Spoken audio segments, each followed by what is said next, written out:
We have a little bit to cover in language today, so we're going to get started right away. What is the interjection in this sentence? The interjection is oh, and this is a mild because you can see they just put a comma right here. So oh, let's see. What is the prepositional phrase in this sentence? For dinner. For dinner. Good. What about this? What is our prepositional phrase? For you. For you is a prepositional phrase. I need you to find me the conjunction in this sentence. Conjunction. Conjunction is and. Our conjunctions are fanboy. Remember? For and nor, but or yet. Okay, what's our prepositional phrase in this sentence? Did you see it's in Vermont? All right. Conjunction and what's the prepositions? Actually, there are none because you'll learn later on. This is actually called something else because it's it's a verb, so it's actually called an infinitive, but you will not learn that for now. What is the prepositional phrase in this sentence? For many years. For many years. Okay. Conjunction and phrase. Prepositional phrase. During study hall. Prepositional phrase. With all thine heart.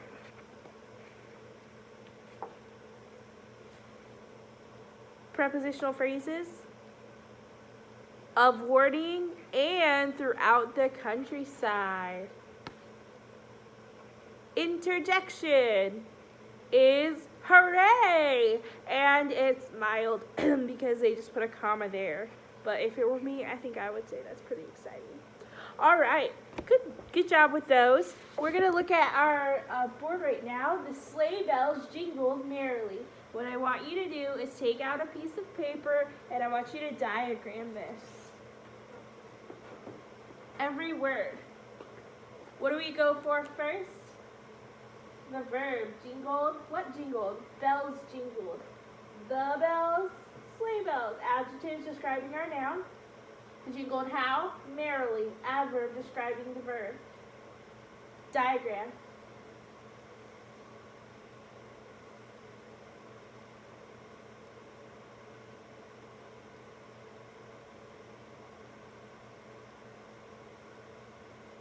This reminds me of Christmas, and I think of just hear the sleigh bells jingling, ring, ting, ting, ting, ting, and this does not good because I am trying to write sideways, but this is not working so well for me. Okay, thus, oops, I'm done. Are you done? It is bells jingled, the bells, sleigh bells, and then merrily goes under jingle. Did you get that one? All right, we're going to try this next one. The little fawn skipped clumsily. The little fawn skipped clumsily. Right away, you need to find your subject and verb. The verb is skipped. That's what's the action. What skipped? The fawn skipped. What kind of fawn? The little fawn.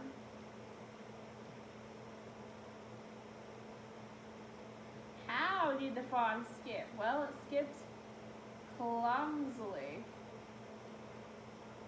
Okay, there we go. The fawn, little fawn, skipped, and then clumsily skipped is the adverb. Clumsily is describing the verb, saying how he skipped. Hopefully you can even see that. I can't even tell from here. It might be a little blurry. We're going to page 227. Page 227. I know you've already done this, but we're just going to go over this really quickly. Nouns can be common or proper. Am and is are state of being verbs. Shall and will are helping verbs. Read and run are action verbs. And many adverbs end in ly. The questions that an adjective answers: which one, what kind, how many, how much, whose. And adverb questions are where, when, how often, to what extent. The word in must have a object if it's a preposition. If it does not have one, then it is an adverb. And the most common conjunctions are and, but, or, nor, for, and yet, or for, and nor, but, or yet. Let's look at the top two. You can see nouns. What do nouns do? They name a person, place, thing, or idea. This is your first part of speech. Second part of speech is a verb. Verbs either show action, it's something you can do, or it's a state of being, am, is, are, was, were, be, being, been, or it's helping. Am, is, are, was, were, be, being, been, have, has, had, do, does, did, shall, will, should, would, may, might, must, can, could. Pronouns, they are substitutes. They take the place of a noun. Instead of Miss Phelan, she. Instead of Jeremiah, he. Instead of the class, they. Those are pronouns that take place of a noun. Adjectives describe nouns or pronouns. Short, crazy. All of these can describe nouns or pronouns. Adverbs. Adverbs are words that describe verbs, actions, or other adverbs. Prepositions shows relationship to another part of the sentence. Conjunctions, for, and, nor, but, or, yet, and they connect our sentences. And then we have interjections. They show extreme or sudden feeling. Let's go to page 228, thing C. Write the abbreviation for the part of speech above each word in the following famous American sayings. Now, I am going to go through this with you, but I would recommend either doing this first or really paying attention and thinking for yourself, because this is in review for our test that is on Wednesday. So make sure you're really paying attention and thinking through these, because this will help you. Okay, we. We is a pronoun. I, you, he, she, it, we, they. We is a pronoun. Have is a verb. Met is also a verb. The verbs have met, yeah. The is an adjective, article actually, but it's adjective. Enemy is a noun. And is a conjunction. They is a pronoun. Are, am, is, are, was, were, be, being, been. It's a verb. And then ours is a pronoun. Now, I know you know all of these. The key is to remember which list goes with which, because we have memorized all of these lists, but now to put them in a perspective like this is getting a little hard. You do two, pause it, and then play this, okay? All right, you should have finished number 2. Remember, that's a verb. The is an adjective, and Alamo is a thing. It's a noun. Did you get all 3? Do number 3, and then come back. Okay, in, inside, into, like, near, of, off is a preposition. God, that is God is a noun. So that goes right there. That's the object of the preposition. We is the pronoun, and trust is a verb. Did you get those right? Okay, let's see. Can you get number 4 right? So pause. Do number 4. Number 4, give is something you can do. It's a verb. Me, it's a pronoun. It takes the place of a noun. Liberty, that is a thing. That's a noun. That's an idea. Or, for, and, nor, but, or, yet, that's a conjunction. Give, another verb. Me is a pronoun. Death, that's a noun. And I know Titus is smiling right now. Number 5. Number 5, this is the longest one we have. Let's see if you can do this all correct on your own. Okay, are you ready to check number 5? This is an adjective. Don't groan already. This is an adjective describing what kind of government. This is an adjective. Government is a noun. Of is a preposition. The is an adjective. People is a noun. Is the object of the preposition. By is a preposition. The is an adjective. People is a noun. And is a conjunction. For is a preposition. The is an adjective. People is a noun. Shall is a verb. Not is never a verb. It's an adverb. Perish is a verb. From is a preposition. The is an adjective. And earth is a noun. Woo! Did you get that all correct? And if not, did you get at least most of it correct? I hope so. That was a hard one. Let's look at section D. Write a proper noun for each of the common nouns. Now remember, what makes a proper noun proper? It's a specific person, place, or thing, so it has a capital letter. So, teacher, you could name me or you could name whoever you want. So, for teacher, Miss Phelan, or you could say Mrs. Mom, okay, whoever's doing your work with you. Okay, car. When I was your age, I loved a Porsche 911 Turbo, so I had that actually as a model car. Book. Let's see. When I was your age, I liked Little House on the Prairie books. I also liked the Hardy Boys books and Nancy Drew because I loved mystery. But you can pick whatever book you want. Restaurant. I think my favorite restaurant is the Cheesecake Factory, so it's really good. Country. You can say United States of America, France, Japan, Guam, all different countries. President Trump.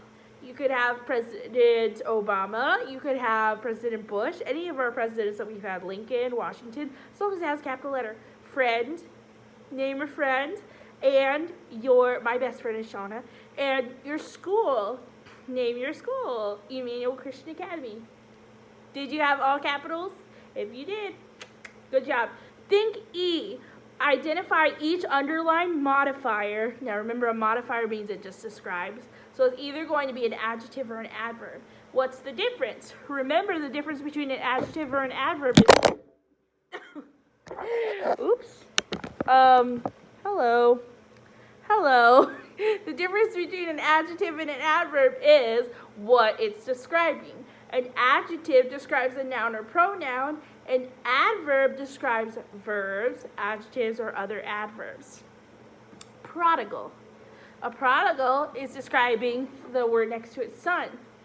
Son's a noun, so prodigal would be an adjective. Arrogantly. Arrogantly, son? Arrogantly demanded? Yes. So that makes it an adverb. Right.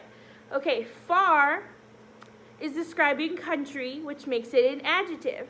Is this making sense? If it's describing a noun or a pronoun, it's going to be an adjective. If it's describing something else, it's going to be an adverb. Okay, very. To, so, and very are always adverbs. Wickedly. Ends in an ly too. That's a good hint. Wickedly is an adverb describing how he lived. Number 3, his.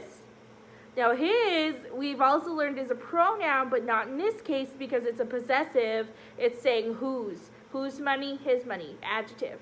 Disloyal, also an adjective describing his friends. Number 4, eventually, ends in an ly. It's a good hint. And it's saying when he found it, eventually. That's an adverb.